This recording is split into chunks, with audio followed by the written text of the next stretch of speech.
Something's gone wrong with America's favorite comfort. What once felt harmless, a quick meal on the go, the sound of a fryer, a familiar logo glowing through the night now hides a far more complicated story.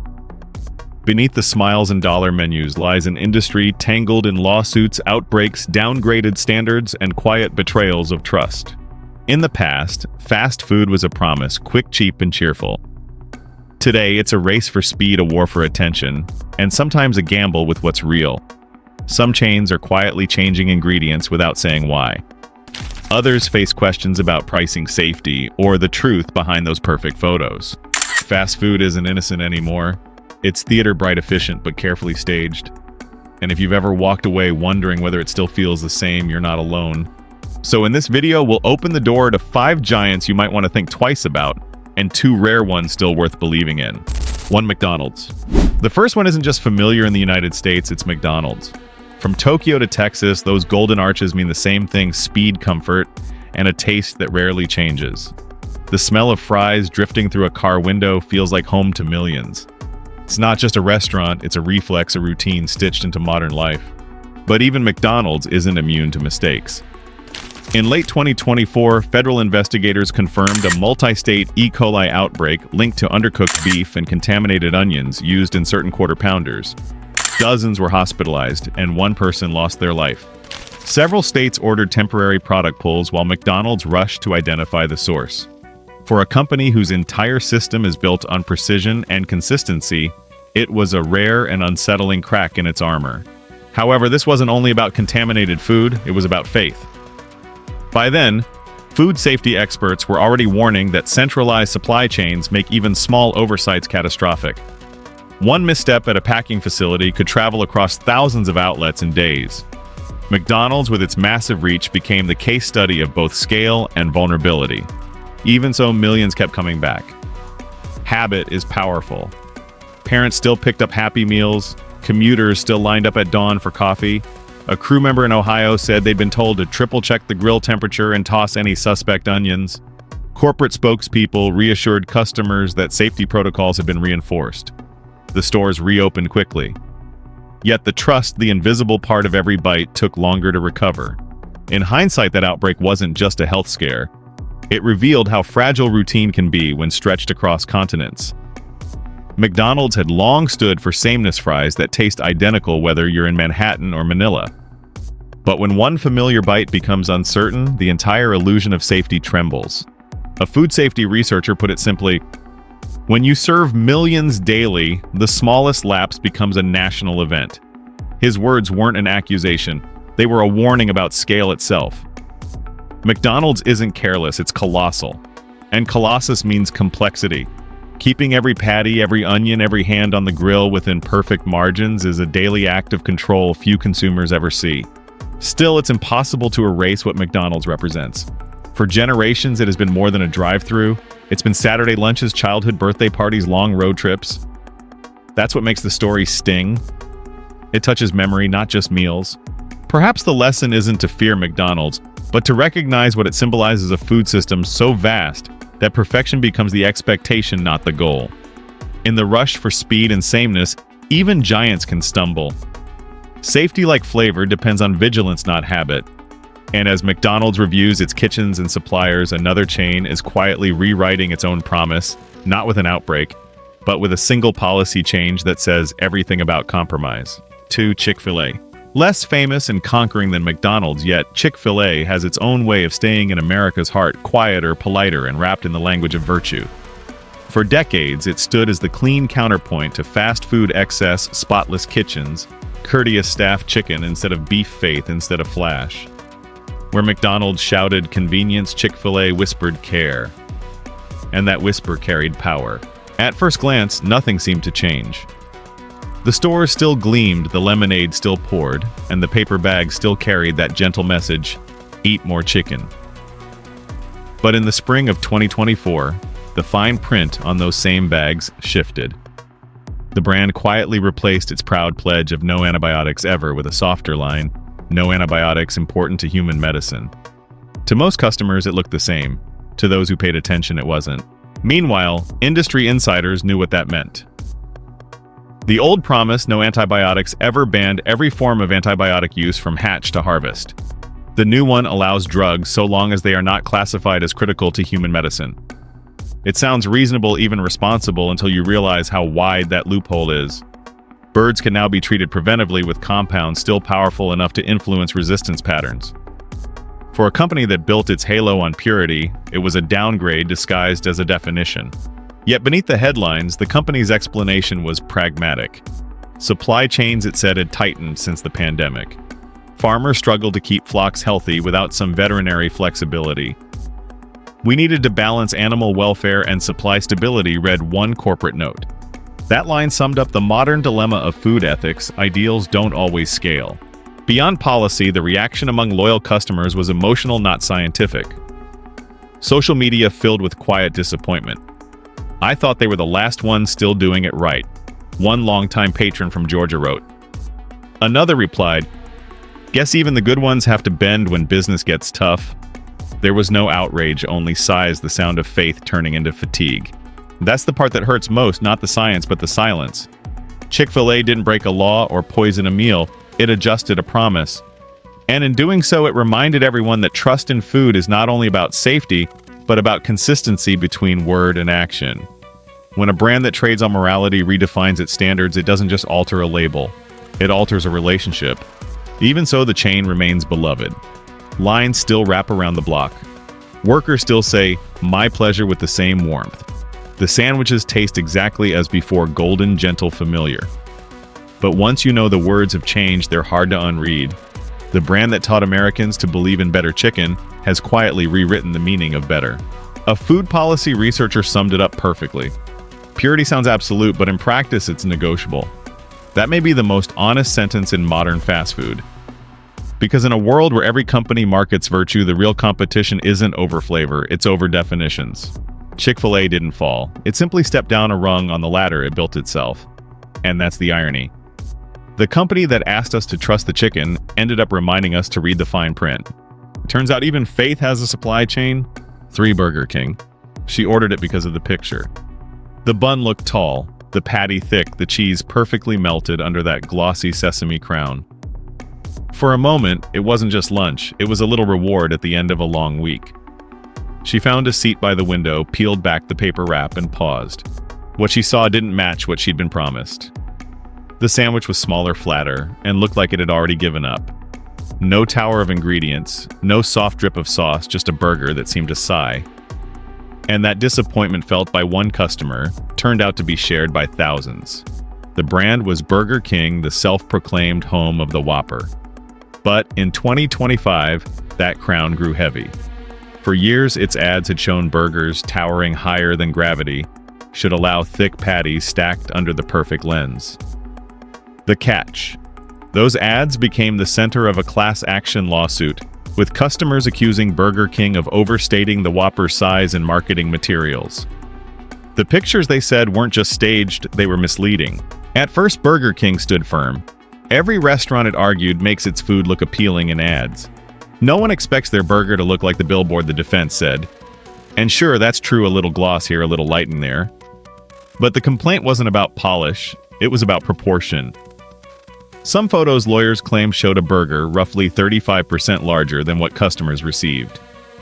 In a world where every dollar counts, that's not just optics, it's expectation management. After all, marketing has always thrived on appetite. The bigger the burger looks, the hungrier we feel. A swollen photo doesn't just sell food, it sells a fantasy of satisfaction that one cheap meal can fill more than a stomach. And Burger King leaned on that fantasy heavily. In a crowded market, bigger is the easiest promise to make and the hardest to prove. Still, the story reached further than the courtroom. It reached into living rooms, drive-thrus, and office lunches, anywhere people have looked at a picture and thought maybe this time it'll look like that. The illusion wasn't malicious. It was mechanical, born of habit. Ads grew larger, buns flatter, and no one noticed until someone did. One customer summed it up best: it looked huge on the menu, until I opened the box. No anger, just quiet disappointment. The kind that sits beside you while you eat anyway, because what else can you do? You tell yourself it's fine, but the trust doesn't come back with the fries. That's the part that matters. Because deep down, it isn't about calories or court rulings, it's about honesty and small things. Most people don't expect perfection, they expect fairness. When a burger in the photo feels 3 bites larger than the one in your hand, it's not just the sandwich that shrinks, it's your confidence. In the end, Burger King didn't lose customers overnight. Familiarity always wins a few more chances. But something else got smaller belief. And maybe that's the quiet price of exaggeration. Not outrage, not protest, just one more consumer learning to expect less. The next time someone walks into a fast food restaurant and wonders why their meal feels a little emptier than it looks on screen, they'll know. The picture was never lying on its own, we just wanted to believe it. For Wendy's. What if the same burger costs more at 2 in the afternoon than it did at noon without a single word of warning? That question stopped being hypothetical in early 2024, when Wendy's confirmed it would begin testing a new kind of menu logic prices that move. At first, it sounded like a glitch.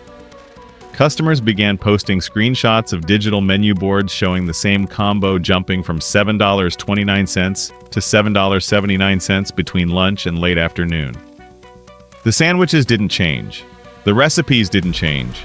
Only the minute hand did. What they were seeing was an early glimpse of Wendy's dynamic pricing plan, an experiment the company called flexibility. After backlash spread online, the company clarified its intent. In a February statement, newly appointed CEO Kirk Tanner said Wendy's would invest about $20 million to install digital menu boards across U.S. restaurants, allowing what he described as flexibility in pricing and promotions. He added, "This isn't surge pricing, it's the ability to adjust menus for demand dayparting and operational efficiency." From inside, the reasoning was straightforward. A worker at a Columbus, Ohio franchise explained, "The screens change automatically when the rush starts. We don't touch anything." Behind that automation lies the economic math of the modern food industry. Labor costs have risen. Beef prices fluctuate weekly. Energy bills are higher. When fixed costs move faster than traffic, flexibility becomes an appealing algorithm. CFO Gunther Plosch framed it bluntly on an earnings call: "Dynamic pricing allows us to manage peak demand more efficiently while maintaining profitability." The logic follows the rhythm of every modern market. Airlines price by seat demand. Rideshare apps adjust fares by neighborhood. E-commerce changes totals mid-cart. In that context, burgers simply joined the pattern. Wendy's wasn't inventing the tactic. It was normalizing it for everyday meals, treating a cheeseburger like an airline ticket, its cost defined by timing, not hunger. Within the company, the test market showed measurable gain, a 6 to 8% lift in average check value during lunch peaks, offsetting slower hours later in the day. For corporate finance, the model made sense. For customers, it blurred a familiar boundary, the idea that fast food, unlike gas or flights, was immune to hourly inflation. From inside the stores, workers noticed something subtler. People started asking why their meal was more than yesterday's, one shift leader said. All we could say was the board updates itself. That single sentence captures a new kind of distance between consumer and brand, where neither employee nor customer sets the price and both watch it happen on a screen they didn't control. To the company, the shift represented adaptation, not opportunism. To the market, it was a sign of what comes next. Automation is cheaper than explanation, and consistency costs more than variation. In that arithmetic, predictability is no longer a priority, only performance is. In the end, Wendy's didn't call it a mistake. They called it modernization. The brand promised the goal was value alignment, matching pricing with real-time conditions, not emotion. But the effect is unmistakable. The number beside the burger no longer feels stable. It's a variable in a larger equation where margin outweighs habit. That's not scandal, it's structure. In a digital economy, algorithms manage appetite as efficiently as inventory. Fast food was always built on speed. Now it's built on response. The board flickers, the numbers shift, and the system quietly optimizes itself. Fine Panera bread. It looked harmless, soft yellow liquid in a clear cup, a slice of lemon floating on top, the word "charged" written in cheerful green. To most people, it felt like a modern choice, not soda, not coffee, just something bright and clean. But inside that pastel promise was one of the strongest caffeine drinks ever sold in a mainstream cafe. Panera Bread's Charged Lemonade launched as part of its wellness-themed menu, the same section that once advertised whole-grain bowls and clean ingredients. The company framed it as naturally fueled energy, a phrase that sounded safe enough to fit beside breakfast bagels and work from laptop afternoons. Few people read the fine print. Each large cup contained 390 milligrams of caffeine, roughly the same as 3 large coffees, plus about 60 grams of sugar, nearly double that of a cola. For a healthy adult, that's already heavy stimulation. For someone sensitive to caffeine, dehydrated, or managing blood pressure medication, it's a quiet strain. By late 2024, that strain had turned serious. 2 wrongful death lawsuits linked the drink to cardiac events, and Panera quietly discontinued it in May. Initially, customers thought the reports were exaggerated. "It's just lemonade," one woman told a reporter outside a Chicago cafe. But the body doesn't read labels, it reads chemistry. Physically, caffeine works by blocking adenosine, a molecule that signals fatigue in the brain. When that signal is suppressed, the heart compensates, beating faster, pumping harder. For most people, it feels like alertness. But combine that with 60 grams of sugar, and the body receives 2 contradictory orders: speed up and calm down at once. Sugar spikes insulin. Caffeine constricts blood vessels. Together, they create a loop that lifts energy quickly, then drops it lower than before. Over time, the pattern builds pressure. Older adults, especially those on hypertension or diabetes medication, process caffeine more slowly. What feels like a morning boost can linger deep into the evening, disturbing sleep, raising resting heart rate, and subtly dehydrating tissues. The next morning, fatigue feels heavier, leading to another pick-me-up. The cycle continues quietly day after day until the nervous system treats stimulation as normal. Doctors often describe this state as overstimulation fatigue, the paradox where the body runs fast but feels slow. The signs are small, trembling hands, sudden warmth, restless sleep, dry mouth, morning headaches. It isn't dramatic, but it compounds. For most, the effects disappear once intake drops. But for a small, vulnerable fraction, they don't. Eventually, the brand could not outpace the biology. After lawsuits and mounting press, Panera issued a short statement. "Out of an abundance of caution, we are evaluating our beverage offerings." The cups disappeared quietly from the menu. No apology, just replacement with lower caffeine teas. Yet the story reached beyond one drink. It highlighted a modern paradox: the wellness economy sells health as a flavor, not a function. Lemonade became a focus enhancer. Coffee became a performance tool. Energy drinks dressed in pastel and promised calm productivity. The problem isn't deceit, it's definition, where words like clean and natural describe sensation, not safety. Panera was never a villain. It did what the industry rewards: blending aspiration with appetite. The charged drink succeeded until biology said otherwise. And that's the quiet truth. Beneath every health label, our bodies don't negotiate marketing. They respond molecule by molecule, heartbeat by heartbeat. In the end, there's no drama in the science, only balance. The same caffeine that keeps you alert can also keep you awake when you need rest. The same sugar that feels like comfort can quietly pull hydration from your cells. None of it is evil. It's just chemistry, indifferent, consistent, and exact. When even lemonade hides a jolt, honesty becomes the rarest flavor left. The story of fast food has always been split in two. On one side, there's speed illusion and quiet exhaustion recipes, stretched thinner ingredients, cheaper trust fading with every new formula. But on the other, there's resistance, smaller kitchens, still cooking the long way, companies that choose clarity over gloss, balance over buzzwords. The industry may have turned eating into an algorithm, but not everyone surrendered to it. A few still believe flavor should come from food, not from chemistry. And that's where we turn next, to the brands that remembered what real care tastes like. Says Chipotle. Step inside a Chipotle, and the rhythm feels different. There's no speaker blaring promotions, no flashing menu trying to sell you something new. Just the sound of metal ladles clinking against warm rice, the hiss of the grill, and the sight of ingredients laid bare behind glass. It's not glamour, it's clarity. You can see the avocado being mashed, the beans simmering, the tortillas warming on the press. Every motion is visible. Every smell feels earned. Unlike most chains that hide their kitchens behind swinging doors, Chipotle built its reputation on keeping everything in plain sight. From the beginning, that was its quiet rebellion to make simplicity its luxury. Where others chased slogans like value or wellness, Chipotle's pitch was straightforward: real food without shortcuts. It was a promise that cost more effort than money. In practice, that effort shows up in details. The company uses only antibiotic-free meat and buys about 36% of its produce from local farms within its supply network.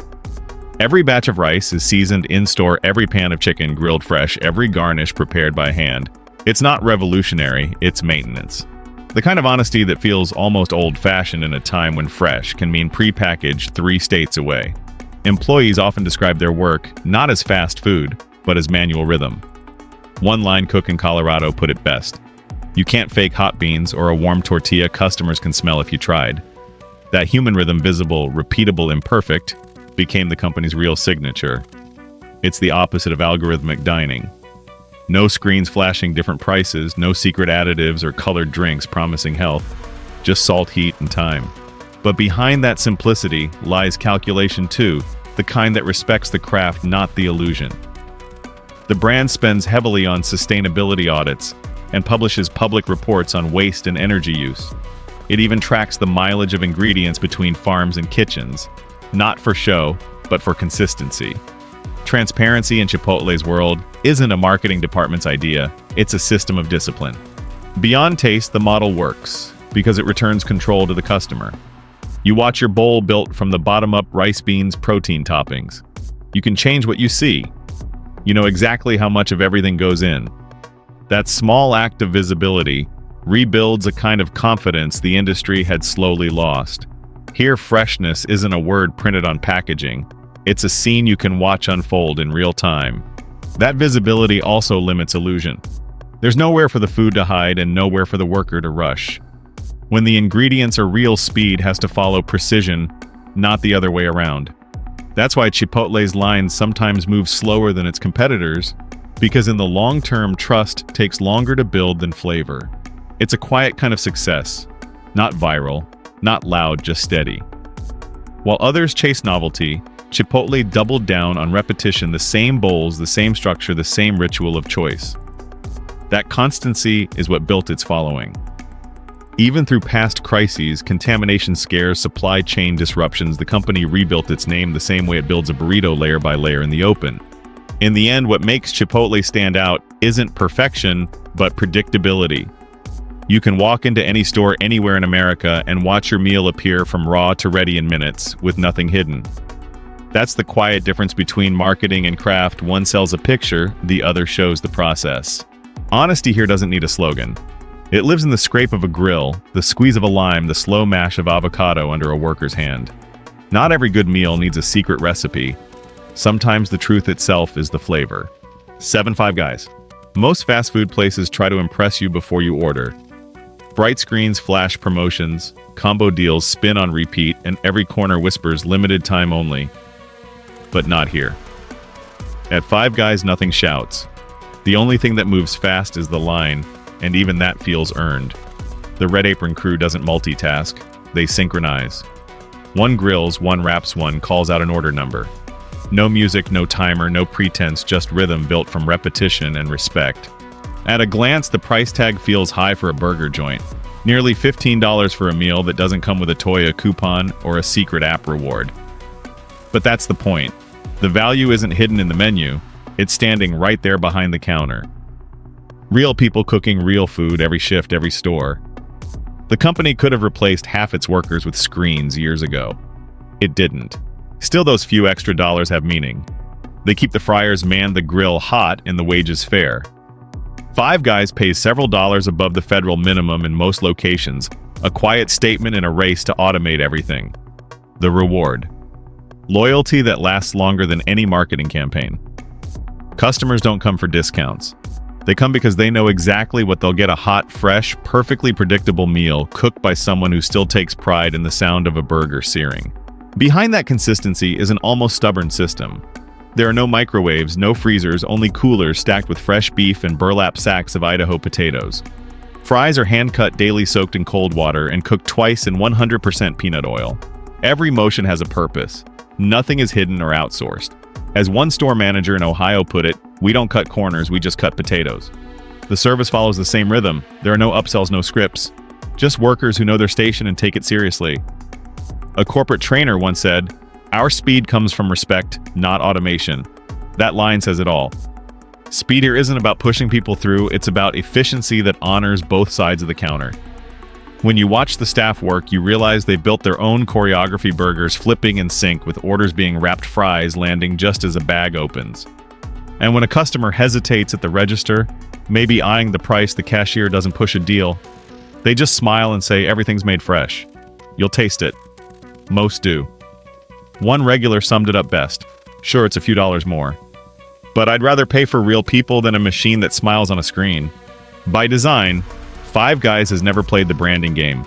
No celebrity meals, no drive-through jingles. They don't chase trends, they perfect repetition. The same foil-wrapped burger, the same messy fries spilling out of a brown paper bag. It's imperfect, but it's honest, a kind of quality you can count on without being sold to. What the company achieved quietly over the years isn't viral fame or constant reinvention, but trust through constancy. The menu has stayed nearly identical for more than 3 decades. That restraint in an age of endless rebranding is its own form of courage. It tells customers, you can come back any year and it'll taste the same. In the end, that's the secret no algorithm can copy. Service, not spectacle. Work, not hype. A chain that built loyalty by keeping both hands on the grill instead of the marketing playbook. Five Guys didn't build an empire. They built a rhythm, one honest order at a time. And maybe in today's race for convenience, that's the real luxury left. In general, running a business today isn't easy. Neither is being a customer. Behind every counter are workers trying to keep pace with rising costs, and behind every purchase are families trying to stretch a shrinking dollar. Both sides are tired, and both deserve honesty. Fast food didn't start as an enemy. It began as a promise of comfort and community. Somewhere along the way, speed replaced care and trust got lost in the noise. But awareness can rebuild it. When we choose carefully, when we read, ask, and pause before we buy, we remind these companies what matters. Change doesn't always begin in boardrooms. Sometimes it starts with a small decision at the drive-through window. So eat well, stay aware, and forgive the noise. The good ones are still out there, cooking, serving, and proving that care can survive convenience. This video does not promote division within the United States or encourage segregation. All content is presented for the purpose of exploration, analysis, and fostering discussion based on current events, public sentiment, and social trends. We fully respect the United States Constitution and all federal regulations. If today's analysis made you think, drop a comment so we can keep the conversations going. And don't forget to like, subscribe, and hit the bell so you will never miss our next independent deep dive.